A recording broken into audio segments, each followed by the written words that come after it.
So, good evening to everyone. Welcome to the Buddha Loka Centre at the Buddhist Society of Victoria on this Anzac Day.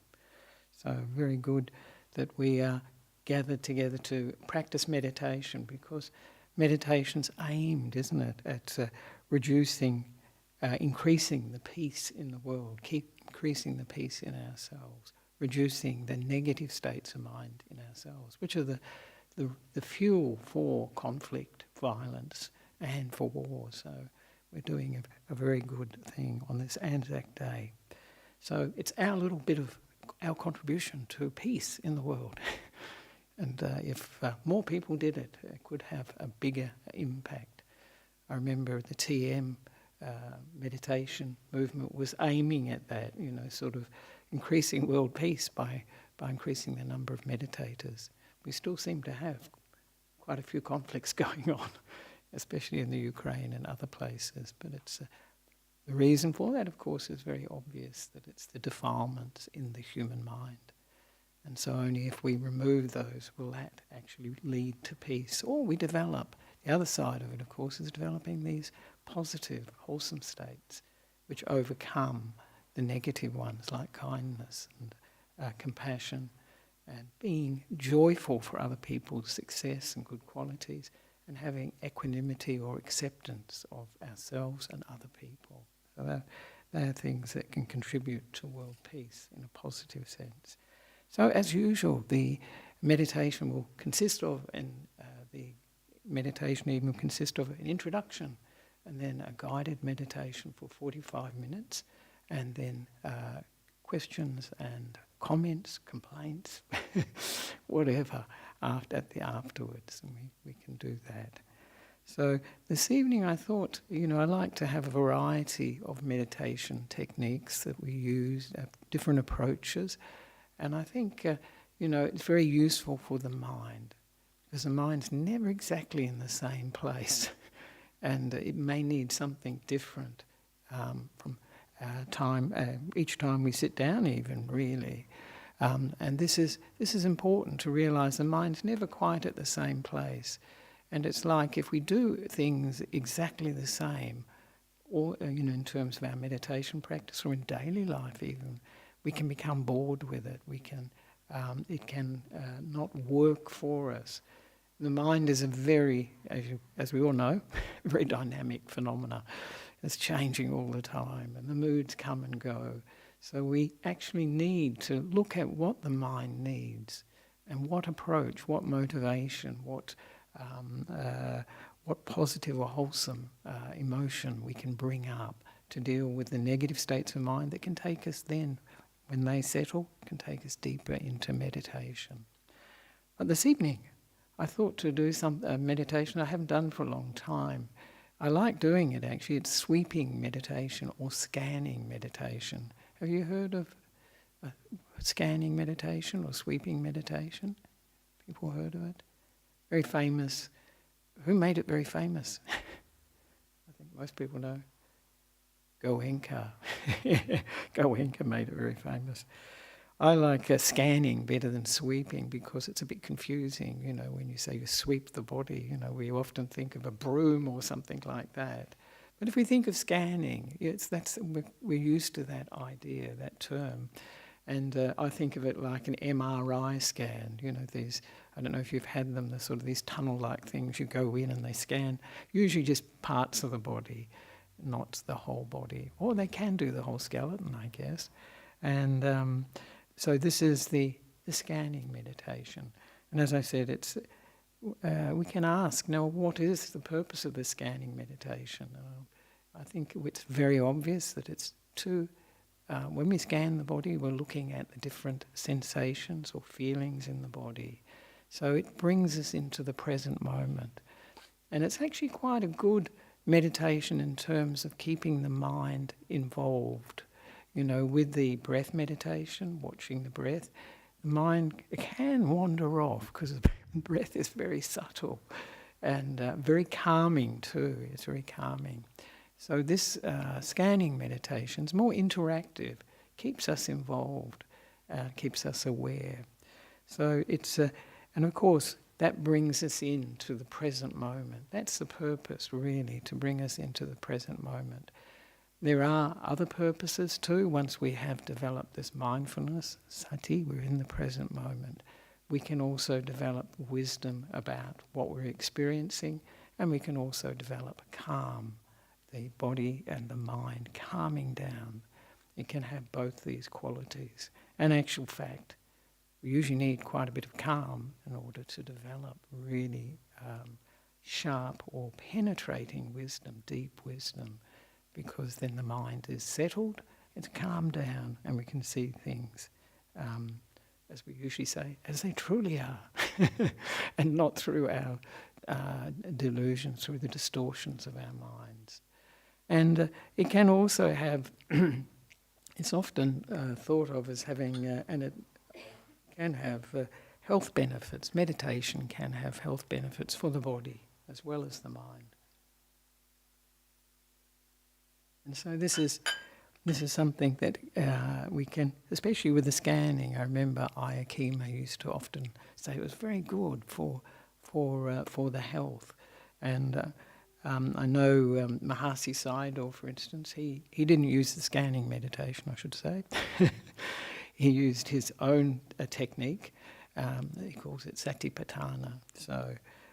But he described, he's got a book actually, it's quite an interesting book, Dhamma Therapy, and these people who had miraculous recoveries from very serious illnesses. But they really, to me, if you read that, they really go through hell and high water, as they say, and then that determination to stay with it, they come out the other end. But it takes quite a lot of faith to hang in there, faith in Mahasi Sayadaw, faith in the technique. So it may not work for everyone. Of course, and one of the most healing meditations, of course, is metta meditation. Call it loving kindness. I like kindness meditation, friendliness meditation, and that can be very, very helpful. And that meditation is good for health in terms of the body, because we're not generating any negative states of mind about the cancer or whatever it is that we're experiencing.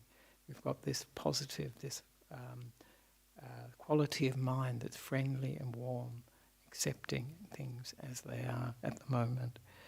So, and I know this scanning meditation, a friend of mine, he had very bad knees, a monk, and in Sri Lanka, unlike Australia, it's not uncommon for monks to go to Goenka courses. These are the 10-day meditation courses, sometimes called boot camps, because they're pretty intense, because you do about, at least 10, 12 hours of meditation. It's all sitting. They don't encourage walking meditation. So it's very intense. And you have people who just never done any meditation in their life, so you can imagine what it's like, sitting on the floor for all these hours. And for many it's a struggle, and it's not the ideal way to come to meditation, actually, because quite a few of them get put off meditation because they think, if that's meditation, forget it. I've got enough suffering in my life, difficulty in my life, I don't need more. So, but people who stay the course, though, that the last day they teach metta meditation, and people really get a lot of benefit. The people that stay to the end get a lot of benefit out of it, and I think a sense of satisfaction too, that they manage to go through the ups and downs of 10 days and come out the other side, and they learn a lot about themselves, about the body and meditation. And this friend of mine, he had these very bad knees, and he said to them, first retreat he did, Goenka retreat, I have to sit on a chair. And so they said, that's okay, but do try and do some sits on the floor, because they usually sit on the floor. You don't see chairs at Goenka meditations, retreats. And so he did manage to sit on the floor some of the time, and he found actually the pain was reducing. And the next retreat he did, he was able to sit on the floor without any pain in the knees, and he'd had quite a lot of problems with the knees. And I heard of another monk, Sri Lankan monk, who had a similar experience. So it can be very beneficial for the body. But one of the most important things for us as meditators is whatever we experience, especially if it's pain, it's not worthwhile staying with pain if we've got a lot of resistance to it, if we've got a lot of negativity to it. We won't learn much from it, except that there's this negativity, this reaction to it. And it's very natural. If we have pain, whether it be physical pain or mental pain, we want to get rid of it. And of course, in some cases, we can't get rid of it. People have chronic illnesses and things like where they're experiencing chronic pain. So it can be very useful to have developed this quality of mind that can have kindness towards it, softness towards it, not resisting.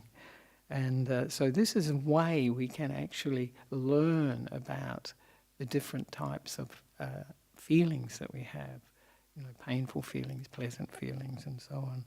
But very important that we don't try to get rid of them. We can't learn anything if we have a hindrance running in the mind. The Buddha called actually aversion, dosa, a hindrance to the meditation. It's blocking the meditation. It's blocking wisdom.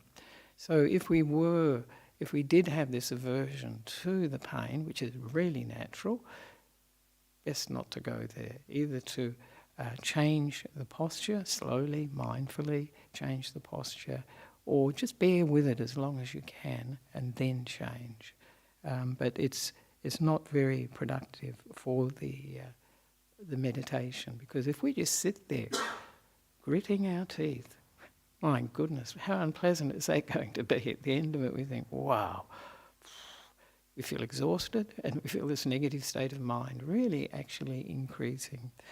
But the way we all see, don't we, that the mind affects the body, and I think this is where the health benefit can come, because a lot of the emotions that we experience in the mind actually get located in the body too. So for instance, when we're feeling anxiety or fear, we can feel it for many people in the sort of abdomen area near the stomach. And we can see tensions, especially in the shoulders. This is where you notice them. So the body is loaded with all these emotional, physical representations of these emotions. It can be anger, as I said, fear, anxiety, and depression. And I sometimes think of it, we're like sculpting the body with these different emotions that we have, unwittingly. So it's a very, very useful. And when we pay attention to the body, actually it's quite healing, because usually we don't pay that much attention. This meditation will amaze you, like it amazed me, I'm sure, that when you pay attention to the sensations, the feelings in the body, you'll think, my goodness, I hardly ever experience these sorts of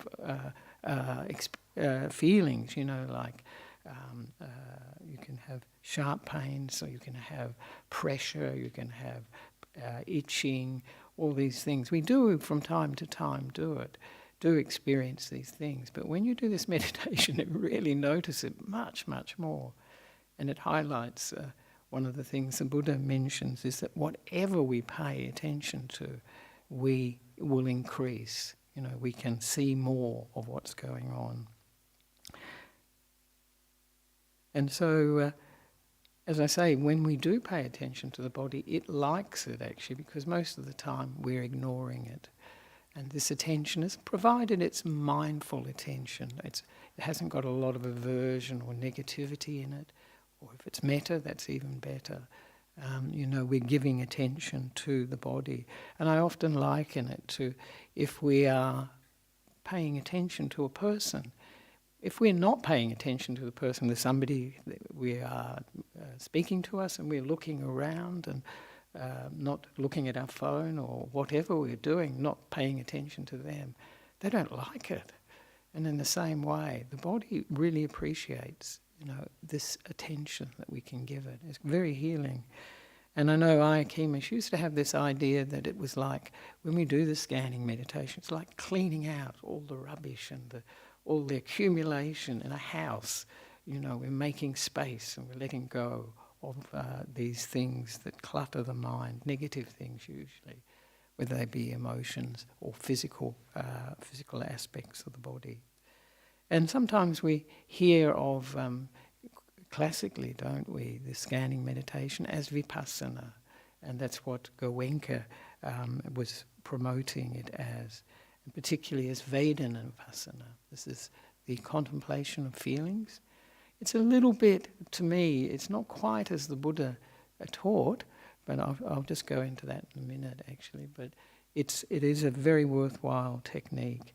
It does have, as I said, calming aspects to it, so it's not totally, geared toward vipassana. And I have heard of people who've experienced very deep meditations where the mind is really, really silent, very, very peaceful, and not aware of the body, and very, very blissful. So it's a combination of things. But as the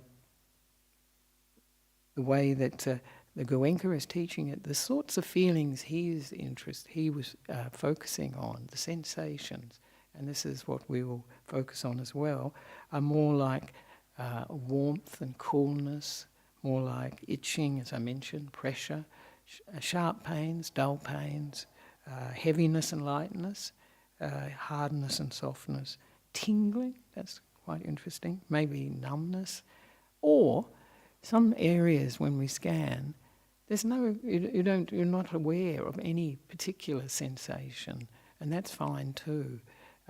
We may not have any sensation in that area. But for the way the Buddha taught the contemplation of feeling is more in terms of whether what we're experiencing is a pleasant feeling, unpleasant, or neither pleasant or unpleasant. And that's the main way he taught, or the only way really he taught this contemplation of feeling. And he also divided it into the pleasant, unpleasant, and neutral feelings related to our experience of the world through the five senses, and including thinking about those five senses, and also the pleasant, unpleasant, and neutral feelings related to the spiritual, to the meditation itself. So that was the way the Buddha taught it. And I don't know if they did scanning in the time of the Buddha. I have no idea. I think possibly they could have, because it's a good technique actually. And the way the Buddha describes it, I'll just mention this one because it's how are you mindful of feeling or experience? When feeling a pleasant experience or feeling, you are mindful that you feel a pleasant experience. When feeling an unpleasant experience, you are mindful that you feel an unpleasant experience. And when you are feeling a neutral experience, you are mindful that you feel a neutral experience. So it's quite straightforward, really, and it's less detailed than, say, Goenka's approach, which is the actual sensations, and it's that awareness of that knowing that this is pleasant, this is unpleasant, and this is neutral. Whereas with Goenka, you're aware, this is pressure, this is pain, this is itching, this is tingling, all those things. But it's actually for me, it's very calming. I know many people find it very calming, actually. So, I'd just like to say, just before you start, is that the order in which we do the scan is not so important. When I learnt it from Ayakema, I was really concerned I was getting in the right order and all this sort of thing. It's not so important, not to worry. What is more important, as with all meditation, is awareness, knowing what's going on. And so that is the most important thing.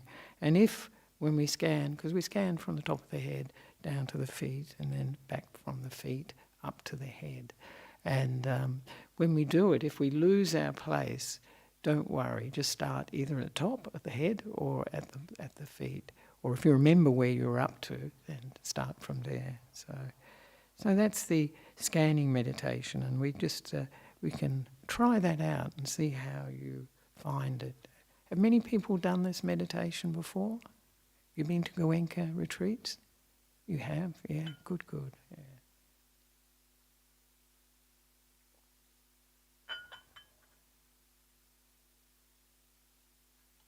So now we can start the meditation. So now the camera goes off. We go on to audio, so that's good. So first of all, we just make sure our posture is comfortable. I think you've been meditating for a while perhaps, so just to make sure that the way you're sitting, whether on a seat, on a cushion, however, is comfortable. And we can close the eyes and come into the present moment. Just being with the body, experiencing it as it is now. Does it need any adjustment? Does the head feel sort of comfortable over the shoulders, balanced? And do the shoulders feel comfortable over the hips?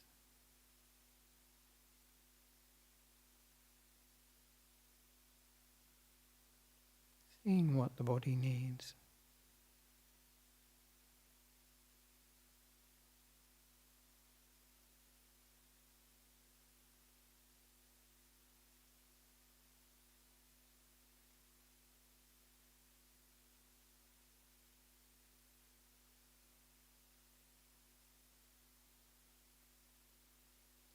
Now we can mentally relax the body, starting at the top of the head, back of the head, side of the head, just relaxing, soothing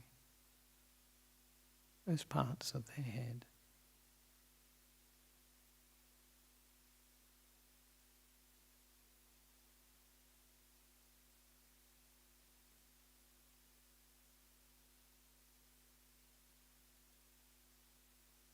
And we can move the attention to the forehead and relax that,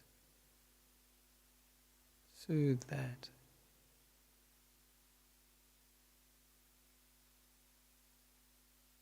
And moving down to around the eyes, the face and the mouth. Giving this warm, kind attention to the face.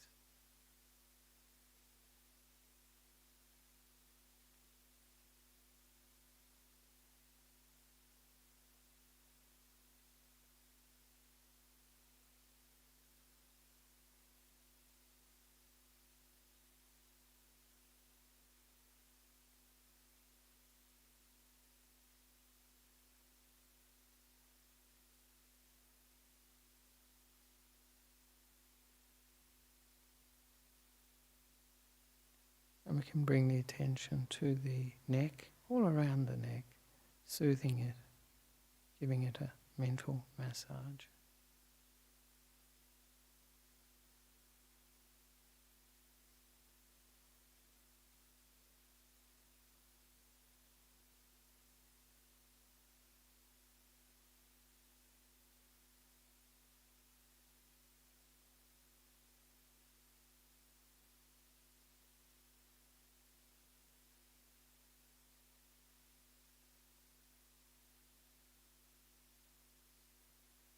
Now bringing the right shoulder to mind,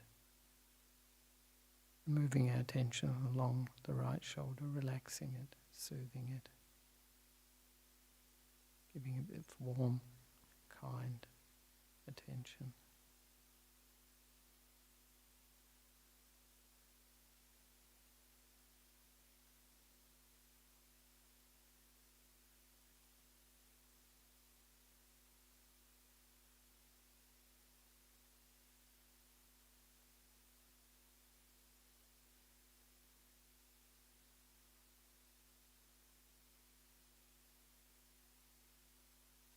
Now bringing to mind the right arm, starting at the top of the right arm and moving down to the elbow, wrist, hand and fingers with this soothing, relaxing attention.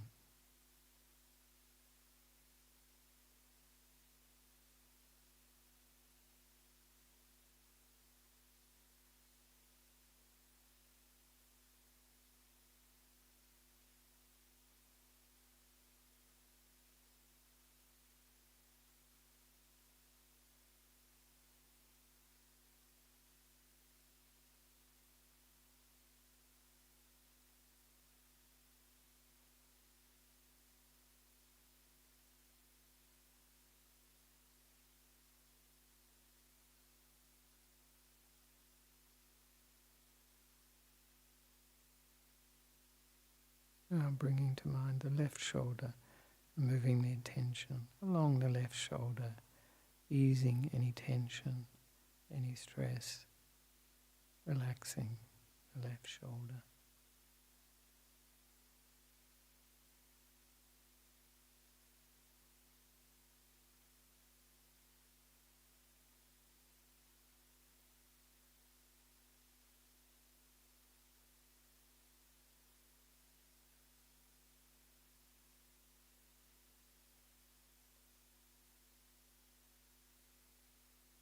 Now bringing to mind the left arm, starting at the top of the left arm and including the elbow, the wrist, fingers, hand and fingers. Giving the left arm this mental massage.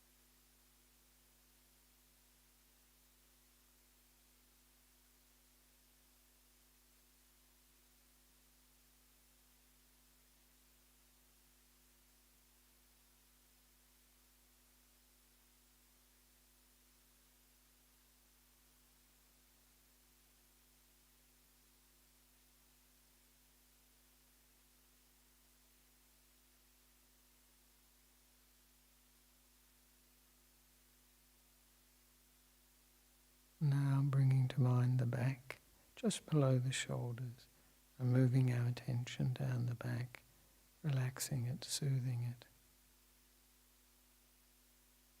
As we move our attention down the back.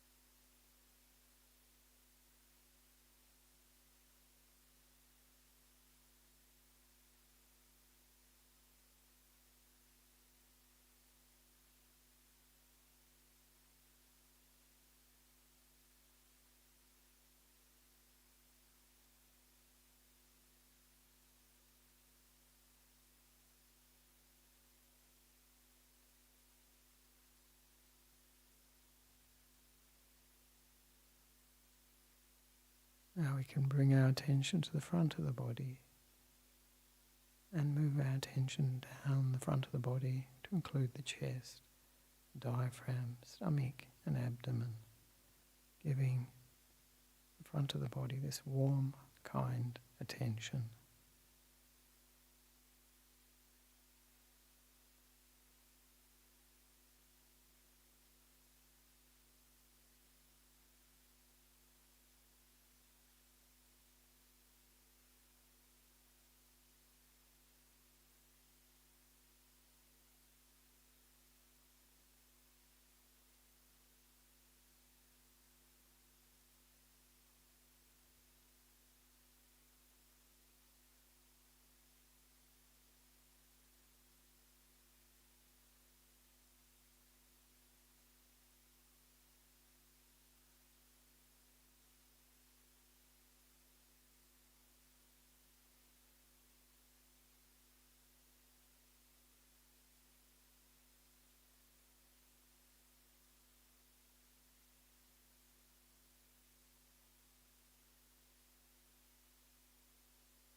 And now we can bring to mind the right leg, starting at the top of the right leg and moving our attention slowly down the right leg to include the knee, ankle, foot and toes.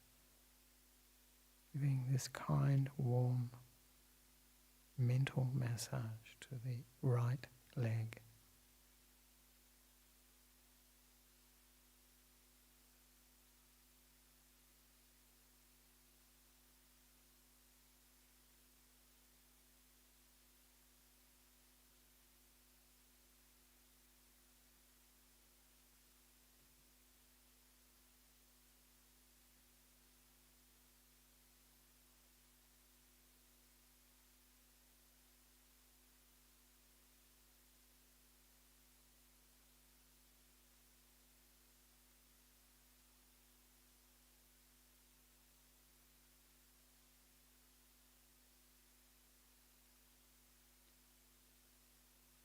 Now bringing to mind the left leg, starting at the top of the left leg and moving our attention down the left leg, all around it, to include the knee, the ankle, foot and toes.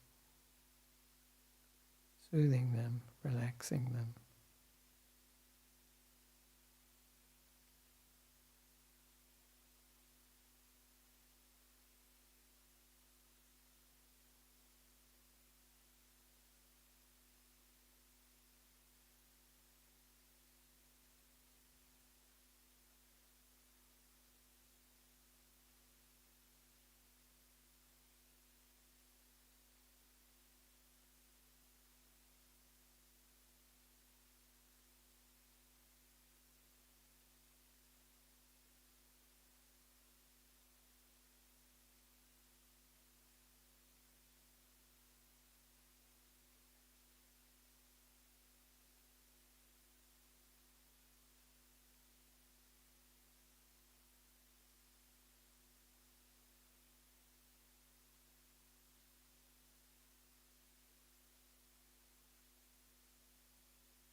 Now we can become aware of the whole body just sitting here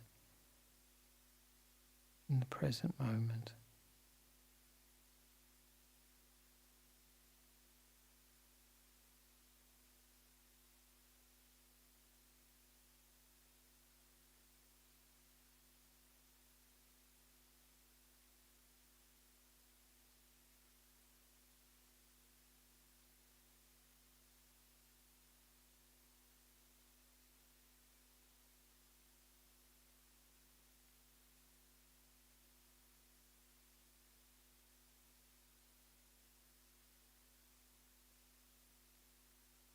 Now we can start the scanning the body, starting from the top of the head to the feet, and we can bring to mind the head, the top of the head, the back of the head and the side of the head, and just notice in area by area what sensation we're experiencing, be it tingling, itching, warmth, coolness, whatever we are aware of in the top of the head, back of the head and sides of the head.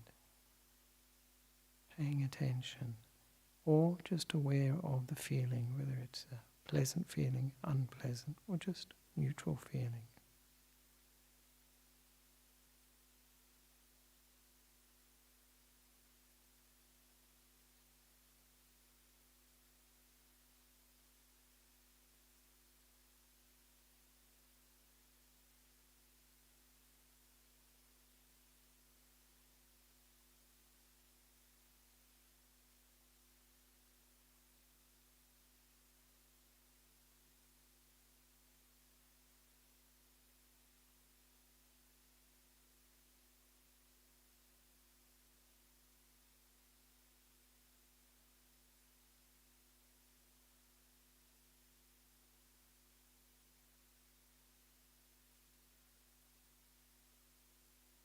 Now moving our attention to the forehead, to the face, especially around the eyes and around the mouth.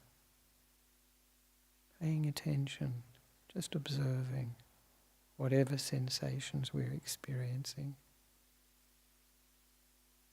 or whatever feeling we notice.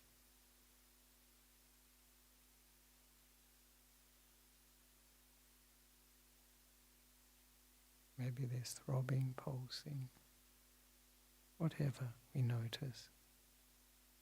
We're just aware of it. We don't need to have a label particularly, but know what the experience is in the face and the forehead.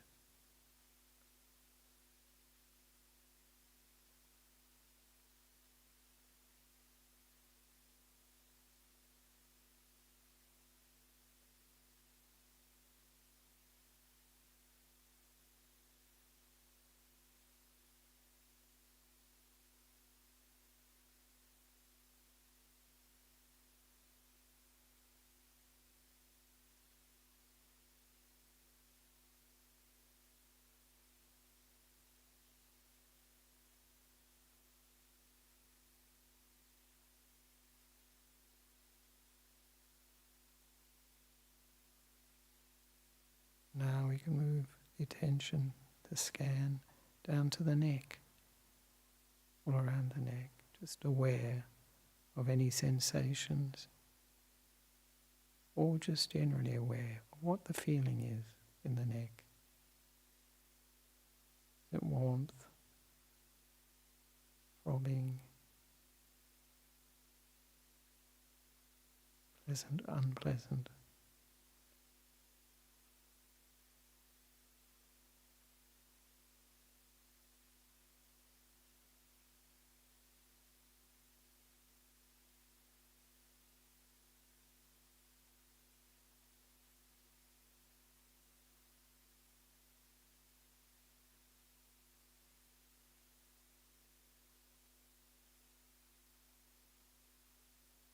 And now we can move the attention to the right shoulder and scan the right shoulder, noticing any of the sensations or the quality of the feeling.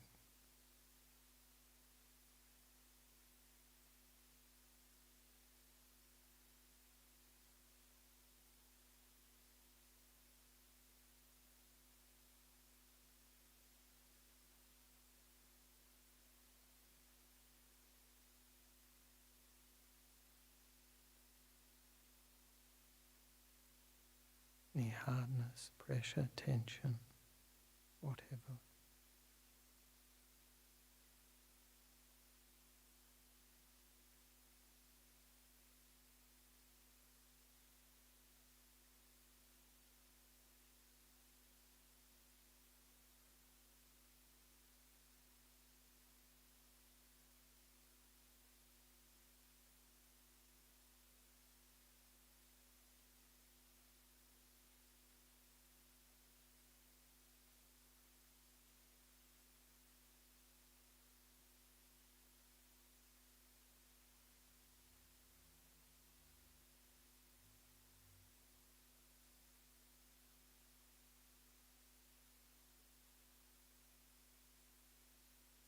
Now bringing to mind the right arm and the right hand, and slowly moving our attention down, scanning for whatever sensations we're aware of, or just generally aware of what the feeling is.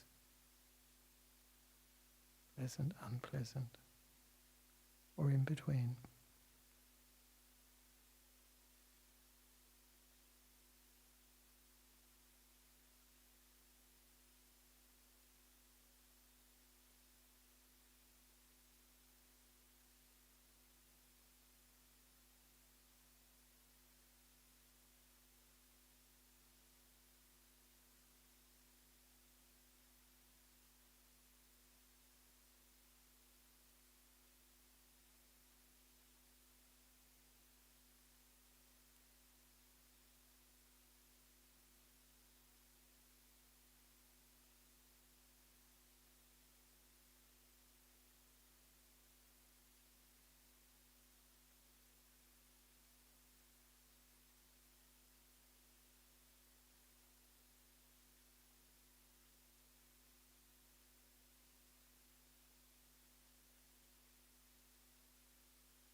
Now bringing to mind the left shoulder and scanning the left shoulder, noticing any sensations or the general feeling of the left shoulder, area by area.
Now bringing to mind the left arm and moving our attention slowly down the left arm, noticing an area after area, any sensation or the general feeling tone of that area.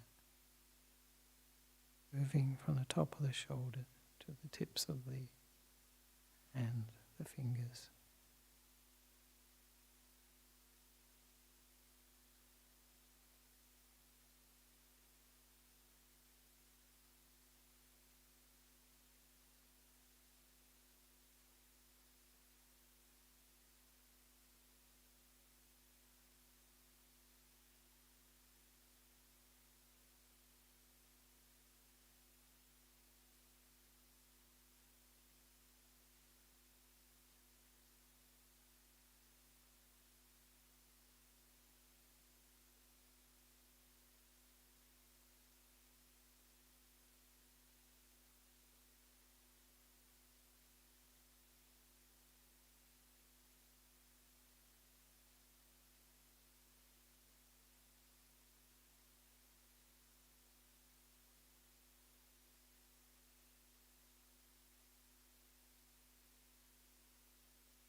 Now bringing to mind the back, starting just below the shoulders and scanning the back, noticing, recognizing any sensations in the different areas as we move down the back, or the general feeling in each of those areas, pleasant, unpleasant, or neutral.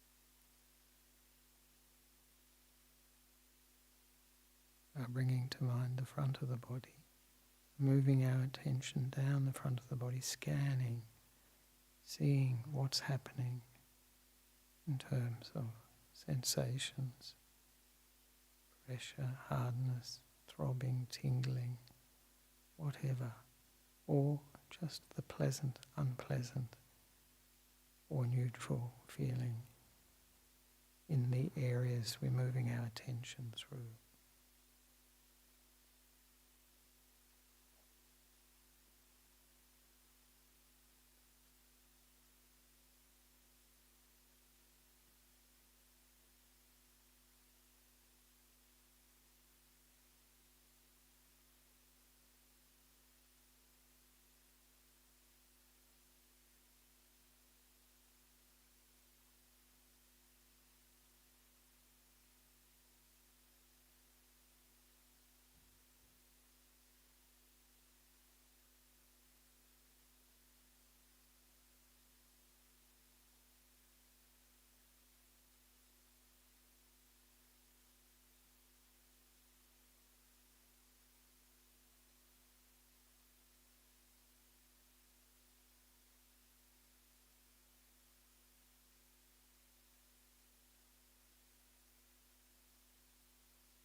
Now bringing to mind the right leg and moving our attention, Scanning the right leg,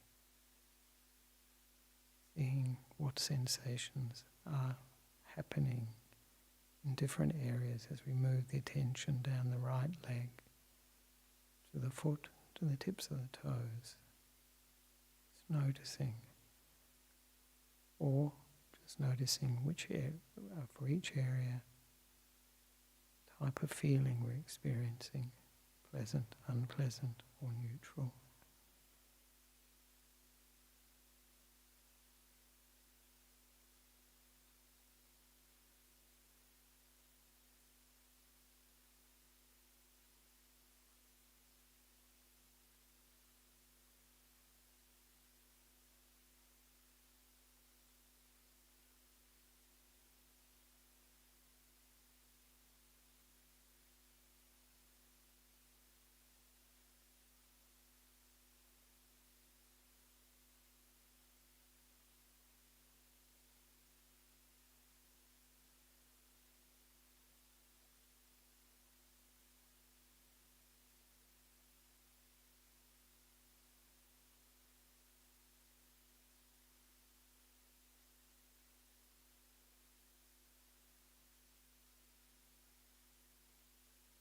Now bringing to mind the left leg, scanning the left leg for sensations, throbbing, pressure, hardness, whatever, tingling, numbness, or the quality of the feeling in each of the areas we scan.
And now we can reverse the scan and start from the tips of the toes on the left leg, moving up the left leg, the right leg, the front of the body, the back of the body, the left arm, right arm, neck, the face and the head. We can reverse the scan, and we can go at whatever speed you wish.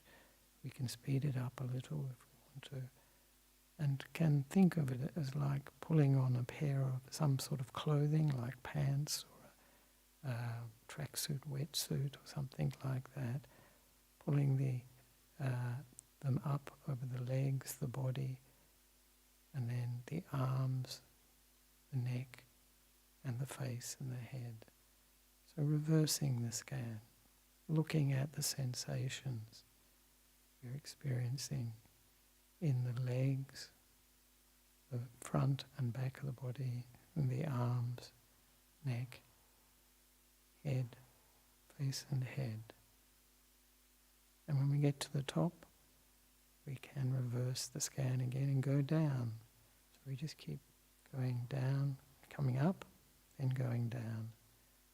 And when we go down, we can think of it as like pulling a jumper or some clothing over the head, over the shoulders, arms, the body, the front and back of the body, the legs, right down. So we can reverse the scan now from the toes moving up. and down.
And if the mind wanders off while we're scanning, whether going up or down, you can just return to the part where we were up to, or if we're not, can't remember where we were up to, then start at the top of the head or the tips of the toes.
coming close to the end of the meditation.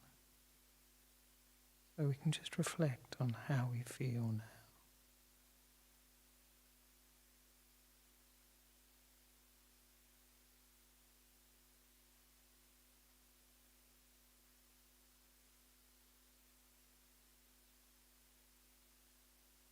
Do we feel more peaceful, more calm, more alert? Or what do we feel?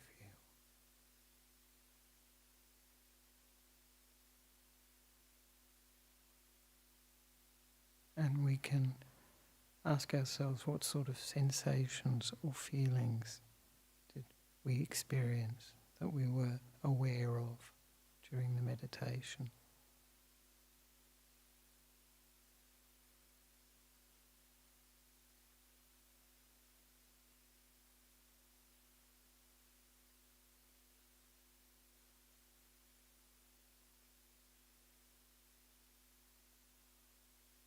And what did we learn from this meditation, this experience?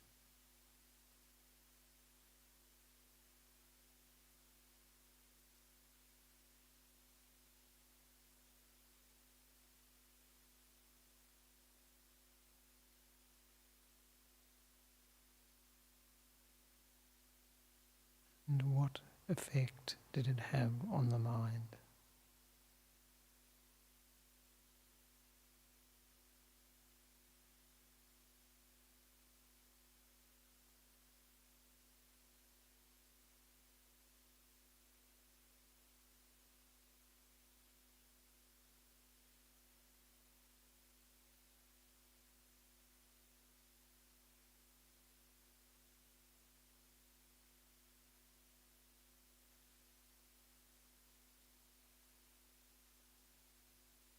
And we can share the energy of our meditation, whatever peace or wisdom we developed, with everyone here for their happiness, well-being and peace of mind.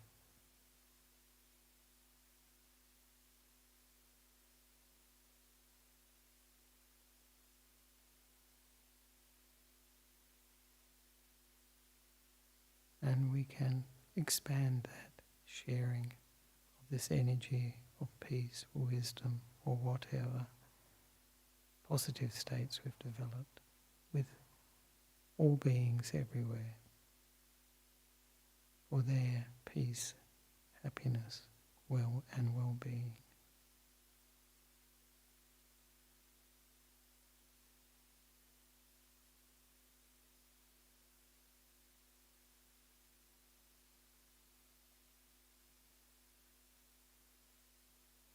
And we can finish with the aspiration to develop more of this scanning, use it when it is appropriate. We can scan when the mind is ready for it. We can scan even in quiet times during the day, just to ground the mind in the present moment with the body.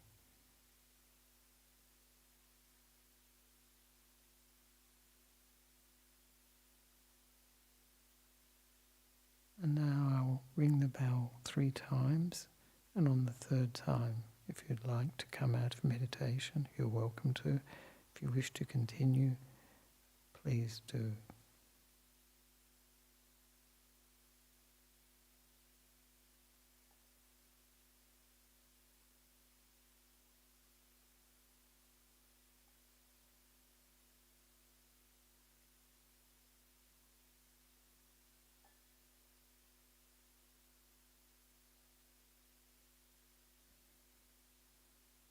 And so those who wish to can open their eyes, move your bodies to make them more comfortable.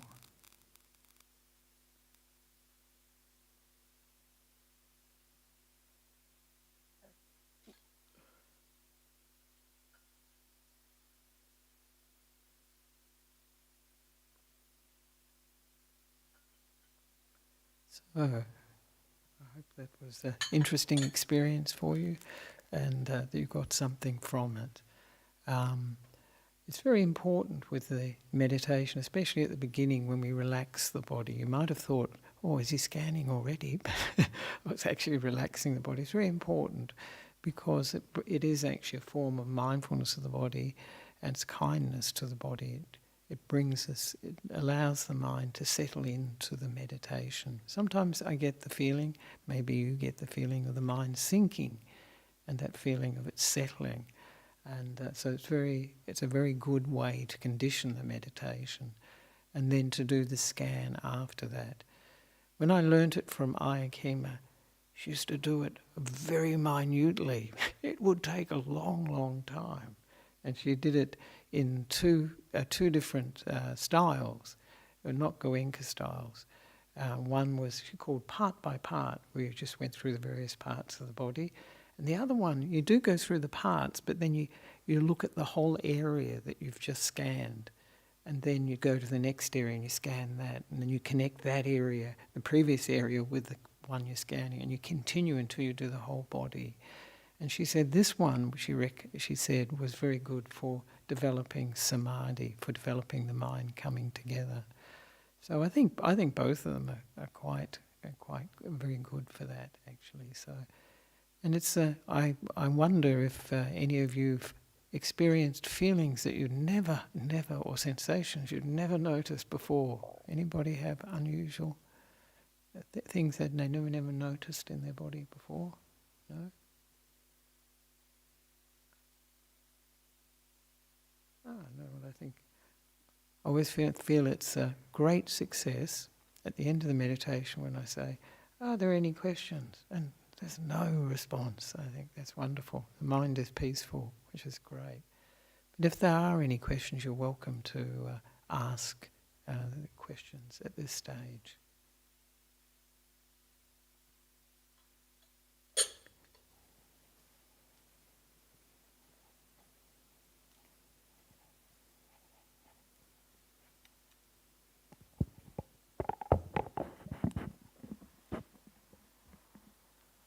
Right, there we are. And I should say, the speed that you scan at is really up to you. I did it quite slowly, the downward scan, but you can do it much faster. And those that have done the Goenka technique will remember that you can actually scan on the in-breath and then on the out-breath. Scan down on the in-breath and scan up on the out-breath. So very, very quickly. I don't think you need to go that fast. It just depends really on each person, what you're comfortable with. The slower you go, the more likely the mind is to wander off, unless you're really interested in what you're experiencing. And that sort of sense of curiosity can come up, about what you're experiencing. And then the point of the scanning, of course, is to keep moving too, not to get too focused on any one area. I know it's very easy when there are strong feelings or strong sensations in the body for that to become the overwhelming focus. But if we can move on and then come back to it. And of course, if there is pain and very strong feeling in the body, it's okay to move that part slowly and mindfully, so that it doesn't overwhelm the whole experience. Otherwise we can be focused on one area for quite a lot of the meditation, and then you notice, you may learn a bit more actually from it, that it gets more intense, and the degree of attention to it really builds up. It can build up. So it actually shows us that whatever we pay attention to will grow, and that sometimes, especially with pain, it can be very skillful to distract the mind, move the mind away from a pain. And people do this very naturally or very unconsciously. But a meditator can do it deliberately, knowing that there's a pain there and that they're moving the attention to something else, so that the focus won't be only on that pain, and also won't be a negative or aversive feeling in the mind. So that way we can learn about our experience. We're learning from every meditation, hopefully learning something new about the mind. So, are there any questions online? Ignacio, I wonder. Were they all peaceful too? They're usually not. There are a couple of questions. Got a cup of tea or... We have 3 at the moment. Yep, I'll just read out the first one. Namaste. Do we meet our teachers according to our past karma? Why do different people choose different teachers, Ajahn? Yeah, that's an interesting question. Do we meet teachers due to our past karma? And why do different people, why they're attracted to different teachers? It is interesting, actually, and maybe you can think of it as past karma. Sometimes it can be very, very strong, can't it? We see that in our lives. I'm sure all of you have met people who you've never met before, but you feel a very strong connection with. And vice versa. You may be people that you feel a strong negative, like a repulsion to. You just, So it is something that could be karmic, coming from the past. Certainly our connections with people from past lives, when we meet them, when we meet people in this life, there can be a certain sense of déjà vu, a certain connection that we may not feel with other people, other teachers. And I see, for instance, in my life, I had quite a strong connection with Ayakima and also with Ajahn Brahm, obviously, and Sayadaw U Tejaniya. I've been very, very lucky, the teachers I've met. But to a certain extent, all the teachers I've met are related to my inclinations too, towards, finding peace in the meditation, developing wisdom as well. So when I met Ayakima and she was talking about the really deep meditation as a jhana, I thought, wow, yeah, this is great. This is the mind sort of recognized it straight away, actually, and really was inspired by it. So I think there is a karmic connection there, but also the qualities that we have in our minds will tend to mean that we're attracted to different teachers. And I know for many people, for instance, Ajahn Brahm said, and I think it's very true for me too, the reason he ordained in Thailand, believe it or not, was because, he said, the Thai monks in the temple he went to in London, what Buddha Deepa, I think it's called, he said they smiled a lot. They were friendly and smiling. And that attracted him. And I think that's a quality that most human beings are drawn by. So that led him to go to Thailand and led him to practice with Ajahn Chah. And I can say the same for me, really, that I connected especially with Ajahn Brahm because of that quality of, the warmth and humour, all that. But with Ayakima, she could be humorous, but she was more not as much like that. But I definitely say there was a connection there too. So yes, I think this can be from the past. But it's our good fortune, however that connection comes, that we meet these teachers.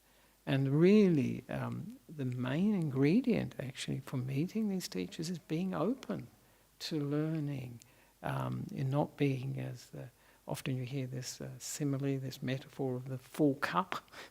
You can't pour anything more into a full cup. But at the same time, one doesn't want to be gullible. We have to investigate what we hear from various teachers. And I think one of the things that connects us with teachers is if it makes sense to us. The way they explain it, the quality that they have, as a person, because that's a very important part of it too, because, we want to see that these qualities are what we connect to very strongly. So whether it be relaxed, peaceful, humorous, kind, all these sorts of qualities. So I think this is the more important thing is how are we ready, as it were, to meet the teacher.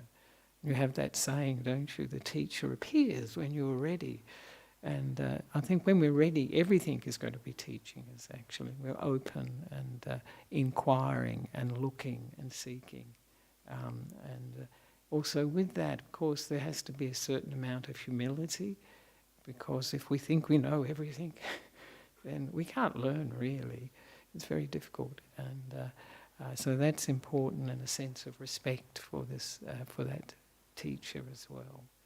And I think that then when we learn things that we find useful, beneficial, then the connection deepens, and we can feel a sense of thanks and gratitude for what they've taught us. And I feel that for myself, for Ayakima, Ajahn Brahm, Bhante Gunaratana too, and Sayadaw U Tejaniya, because I can feel their teachings inside me, in various aspects that really linger with me. And so I think it is gratitude that I feel for those teachings that I've had. Wonderful. Because I think many people go through their whole lives and don't necessarily meet a teacher, a living teacher. They may meet different traditions, and perhaps even these days you can see videos. I see enormous number of videos about Alan Watts, and he's been dead for quite a long time. So, but still, those teachings are resonating with people. So thank you for that question. I hope that answered it somewhat. We'll never know. Thank you, Ajahn. Any questions from the floor? They say the floor from the hall. No. We're alternating on Sundays now. We're alternating between the floor and the internet. Yes, Ignacio. Don't think there is. So if there are no questions from the floor, I'll go ahead to the second question online. All right. That was interesting, first one. What to do when the mind doesn't want to stick with the body and just keeps wandering? Right. Now that's a very good question. What to do when the mind doesn't want to stick with the body? Then I think it's very important to have kindness towards whatever feeling we are having, if it's a painful feeling, just to be kind to it. For instance, with the scanning, it could mean that we're going too slow. It's too slow for us. And as I mentioned, with the Goenka technique in particular, the speed can really speed up. You can do it very fast. As long as we're aware, that's the main thing. However, if it's really not working for us, then we can choose another object. Then maybe a very good one would be metta, this kindness, loving kindness, friendliness to whatever we're experiencing at this present moment, whether it be in the body or the mind. And giving that kindness to ourselves, and then maybe spreading that to others. When we feel that kindness build up. I like when I do the metta meditation to actually synchronize it with the breath, infuse the breath with it. And that way it can build up some strength, actually. It can build up what we call samadhi, one more focus or one-pointedness, and then more power. And then at the end of the meditation to start radiating that to those that are near us, and then all those further away and then further away. And just keep doing it in these circles, ever-widening circles, to cover the whole earth and all realms of existence. So I think it's okay to change the meditation if we really feel it's not working. But first of all, just try this kindness with the state of mind which is not happy, not interested in the meditation, just to see what that's about, to learn from it. Otherwise, we're always running from various things. But we should always use this kindness to investigate what's really going on. Yeah. All right. So I hope that's will help the person who's, yeah.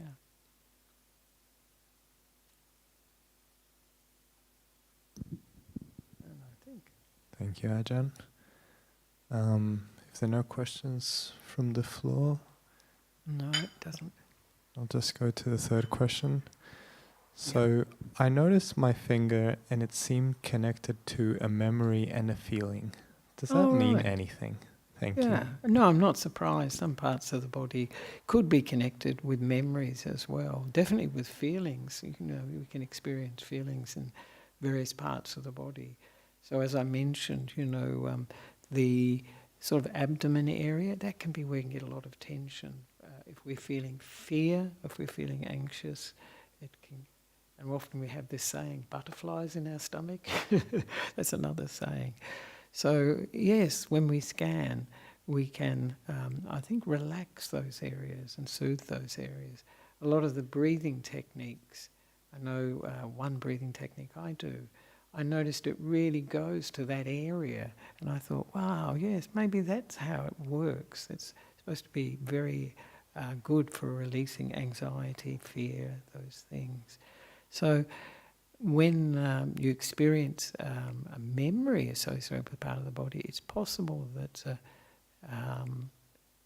something happened with that part of the body in the past, you know, in this life, presumably.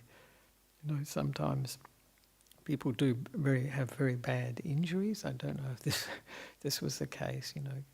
I know one monk who actually, before he was a monk, he was a chef and severed a bit of his finger. And interestingly enough, first of all, he put it in the bin, but then later they said, no, we can actually graft it back on. So I got it out of the bin, went to the hospital and they grafted it, and it worked. I couldn't believe it. You know, so quite amazing. So he's got a bit of memory associated with that finger, I wonder. So it could be that memories do come up. When we meditate, you know, the mind is going to a deeper level, and some of the things that are in we call it subconscious, you know, can come up. That's not an uncommon experience that memories come up. And they could potentially be associated with parts of the body. Yeah, why not? Why not? So, yeah, interesting. So this makes it very interesting in our experience because it makes us curious. What is this about, you know? So it can be something that, because that's one of the things with meditation, if we can increase our interest, and curiosity is one way, then the mind won't be much work for the mind to focus. It will be interesting. Anything we're interested in, wow, we can give the time, attention to that, like our hobbies, as I often mention. Hobbies, wow, we can really get absorbed in that in no time. So is that the last question, Ignacio? Thank you, Ajahn. So there was one last question that popped in. There's always one last question. So, Where are you going? When I meditate, a lot of times I have recurring thoughts of, am I doing this right? Why does this happen? Yeah, that's quite, I mean, as I mentioned, you know, when I first started doing this meditation, because it's so detailed the way Ayya Khema would do it, that I think, am I doing it the right way? Did I do the right arm first or the left arm first or whatever? And it doesn't really matter. But doubt is part of it. It's a hindrance to our meditation, really. Doubting whether you know, we're doing the meditation right. I should have said, often I do say, you can't do it wrong. But as long as we're aware of what's going on, and even if we are aware, I'm really doubtful about, you know, how I should do the meditation. Even that is an awareness. But it's blocking us really from experiencing the meditation in depth. You know, like the scanning, because if we're caught up with this sort of thoughts of, am I doing this right? Then we're not going to be able to pay attention to what the meditation object, you know, the scanning, the sensations, or the feeling, whether it's pleasant, unpleasant, or neutral. We won't notice. We won't notice at all. Well, less. It'll be like a screen that will obscure what we're experiencing. So this is why doubt, it's the fifth hindrance. The Buddha talks about it, doubt being the fifth hindrance. And often, as I mentioned, it'll be a doubt about the meditation technique. Sometimes people think, wow, other people can meditate, but I can't. Those sorts of doubts, that doesn't sound like a doubt, really, does it? They're sure. But so these sorts of doubts are very natural, and not to buy into them, And of course, in our lives, we can encourage more doubt in our lives. So if we have a lot of self-doubt anyway, when we come to the meditation, we'll tend to experience it there. And we can see it then. We can see, oh yeah, this is... And also then we can get the idea, this is really a hindrance actually. It's obscuring me experiencing whatever's happening in the moment actually, because I'm wondering if I'm doing it right. And so this is good to see, this doubt. And not to buy into it. As I say, you can't do this wrong. As long as you're aware, then that's the main point for the meditation. So I think that's time now for the 9 o'clock here in Victoria. So thank you for those questions online, and I'm very pleased, very impressed. No questions from the hall, so that's good. It was either so clear or you're so peaceful, and that's good. So now for those who would like to, we can pay respects to the Buddha, Dhamma and Sangha.